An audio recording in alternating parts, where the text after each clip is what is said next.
Avui hem vingut fins a la població de l'Alcúdia. Concretament ens trobem al taller del pintor Adrià Pina, un pintor alcudià, amb qui anem a parlar per repassar la seva trajectòria, però sobretot perquè ens conté l'exposició que en breu acollirà la població a la seva Casa de la Cultura. Per això mateix estem ací, perquè ens conta un poc millor sobre aquest treball i sobretot eixa mostra que podrem veure d'ací molt poquet. Gràcies, Adrià, per obrir-nos les portes del taller. No, gràcies a vosaltres per vindre. Jo encantat en recibir a la gent al taller. Sempre és un plaer i és molt curiós veure on treballeu els artistes, en aquest cas, on treballes tu, per conèixer de prop aquest ambient. Així és on naixen la majoria de les teues obres, totes les obres. Sí, en realitat els últims anys estic ací, en aquest taller, a l'Alcúdia, perquè abans he estat a València, he estat al Cira també, 10 anys, o sigui que un poc el taller el munte on visc i ara estic ací i així el tinc muntat.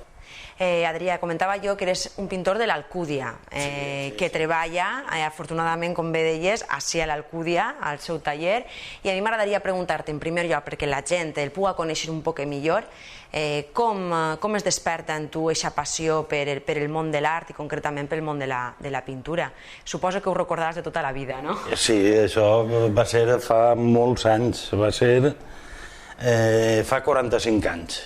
O sigui que jo en 12 anys vaig començar a pintar i va ser un poc per ma mare també, que un bon dia me va agarrar del braç i em va dur al taller de Manuel Boix, que és d'ací de l'Alcúdia, i un poc allí és on vaig veure i vaig conèixer un poc tot el món de la pintura i allò va ser el que em va fascinar. I a partir d'allí, a partir dels 12 anys, ja un poc jo crec que ja tenia la meva vida un poc ja encaminada.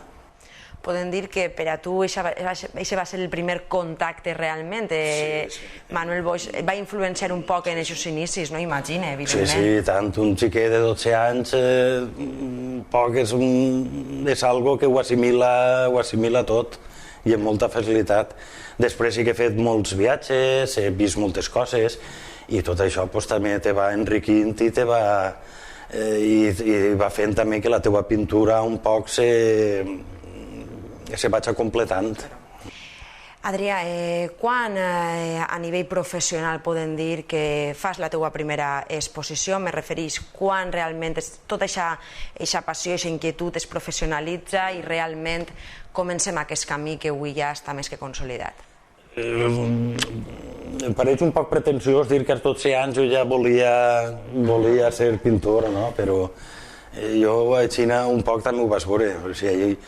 I també vaig entendre que la pintura també era un mig de comunicació, que n'hi havia que dir coses a la pintura, que no n'hi havia que fer una pintura, diguem, decorativa, encara que això aparega un poc despectiu, i que n'hi havia que posar-li un poc més per a que la gent un poc a l'hora d'entrar i veure els quadres trobara altres coses que no se podien trobar en aquell moment.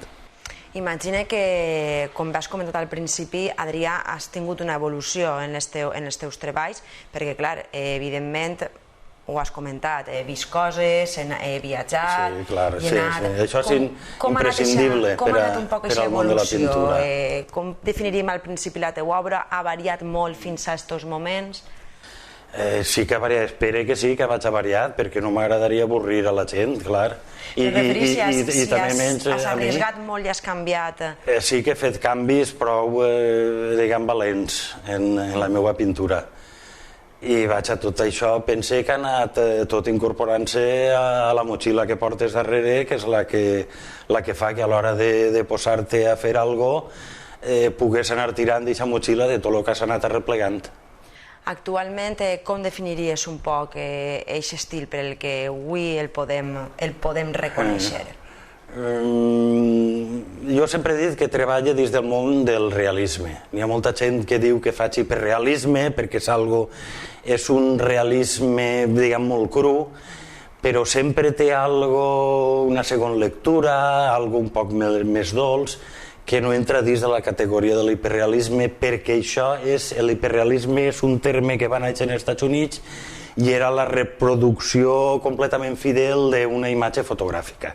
sense més, o sigui, una cosa molt xela. I jo sempre intento posar-li alguna cosa que el que s'arrime, veig i li agrada, s'emocione.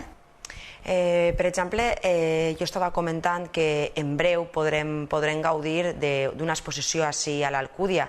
És una població on ja s'ha exposat, però em deies que feia molt de temps que no tornaves a la Casa de Cultura. Així tenim la targeta, un poc de presentació per a aquesta exposició, on vegem aquest títol que és Política Interna. Això serà l'exposició que podrà veure la gent en el mes de setembre. Conta'ns sobre aquest treball. Sí, l'última exposició que vas fer així a l'Alcúdia va ser l'any 2006, o sigui que ara farà 10 anys, i l'exposició es diu Política Interna, però abarca, diguem, diverses sèries. L'última sèrie és la sèrie de l'estudi, que és això, que és una sèrie un poc més política, encara que sempre la meva pintura sempre ha estat, o sempre ha volgut que fora un poc, en un principi ecologista, després reivindicativa, o sigui, que tinguera algo, que tinguera ànima.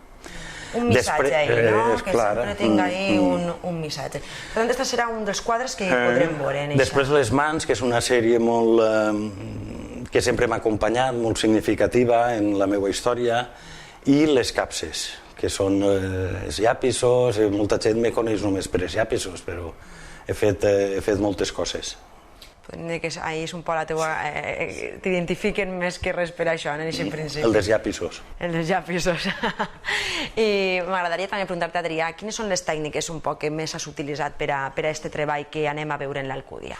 En esta sèrie de l'estudi, per exemple, m'he complicat un poc més la vida perquè és pintura i collage, i la tècnica pictòrica que utilitzo és la que cau en les meves mans, o sigui que igual utilitzo oli, que acrílic, que ceres, que llapisos de colors, que grafit, depèn del que vaig a fer, utilitzo una cosa o una altra.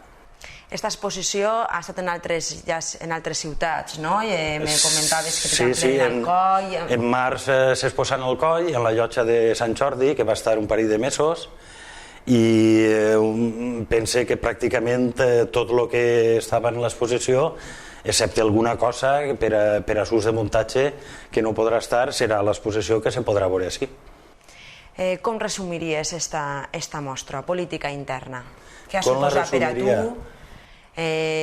Què és el que per a tu suposa? Sí que m'has comentat un poc que has volgut aquest enfoc, d'un poc de que conta alguna cosa a nivell un poc polític.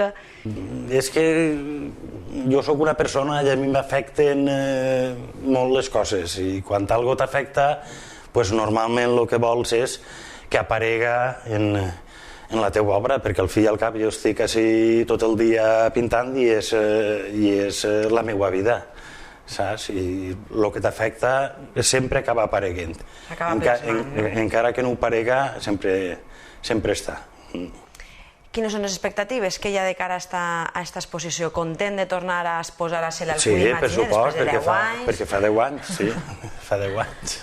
I en tot aquest trajecte sabem, Adrià, que has exposat en moltes poblacions, en molts llocs, també a nivell d'exposicions col·lectives, fora també, no?, d'Espanya. Sí, també, i individuals també. Exacte. I m'agradaria preguntar-te si hi ha algun lloc on encara no has exposat i t'agrada. Clar, en tots els llocs que no he exposat m'agradaria exposar, clar, perquè això no té sentit si no és de l'estudi i no ho veu la gent. El que fas jo, el meu treball, no té sentit si es queda així i no ho veu la gent, perquè jo pinte per a que després se pugui exposar i ho veig a la gent, clar.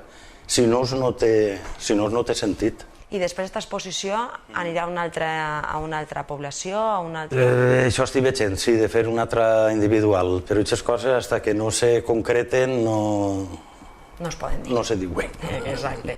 I a nivell de projectes de futur, en què pensa ara Adrià Pina? El projecte de futur sempre és el pròxim quadre, que el pròxim quadre o te pot matar perquè no ix, perquè un quadre, des que tens la idea, les comences i l'acabes, és un món i una aventura. No sé quin pintor deia que la pintura és una invenció, o sigui que n'hi ha que estar complet tots els dies inventant coses.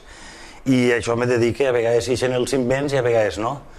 Però tant t'ensenyes quan ixen com quan no ixen, a vegades t'ensenyes més, clar. En un pròxim quadre, però hi ha algun, per exemple, abans m'has dit, jo he arriesgat prou, no? Has sigut una persona que sí que... Sempre intentar canviar per a no avorrir a la gent, sí. I no avorrir-me a mi també, que sóc el que està així...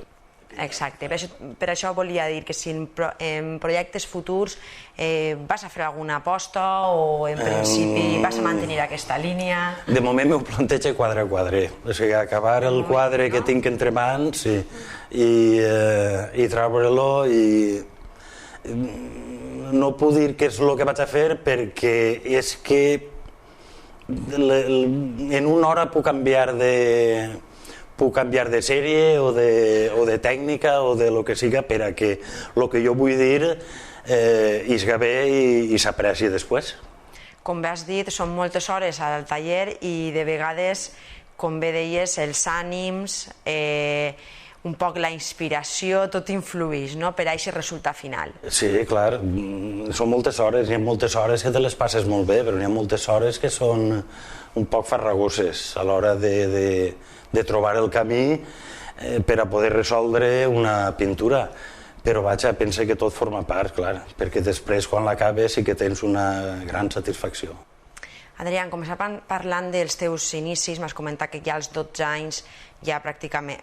ja eres pintor, als 12 anys, podríem dir. Als 12 anys me donaren un parell de prèmits a Salamanca. Es feia un concurs de pintura i em vaig presentar i me donaren una medalla d'or en dibuix i una de plata en pintura. Clar, això anava a comentar. I allò va ser un poc també el que me va fer que m'obrira el camí. Una trajectòria on hi ha hagut molts reconeixements i molts premis. Això és una de les principals satisfaccions, no?, quan un veu el seu treball reconegut. Els premis, sí, te donen satisfacció, però també te donen diners per a poder seguir, sobretot. Perquè això és important. Sí, és important perquè si no no hauria pogut seguir, clar. Perquè el tema de l'art sabem que sí, aquests últims anys ha sigut una debacle, això de l'art, sí. Fa falta més aposta, no? Fa falta més aposta i que estiga més recolzat, sí. I que estiga més recolzat. Exacte.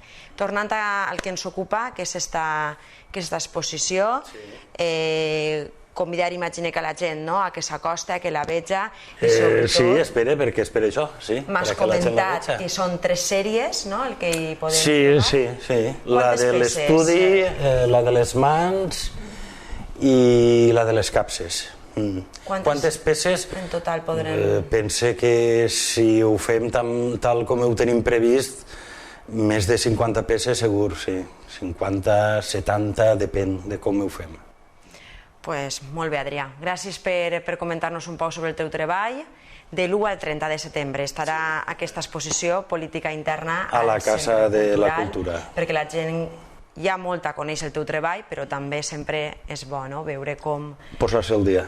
Posar-se al dia. Gràcies per haver-nos convidat així al taller i haver-nos ensenyat un poc d'eixa mostra. Gràcies. A vosaltres. I fins així nosaltres ens acomiadem des del taller d'Adrià Pina, qui ens ha contat, com dèiem, eixa mostra, eixa exposició que podran veure a la Casa de la Cultura sota el títol Política Interna.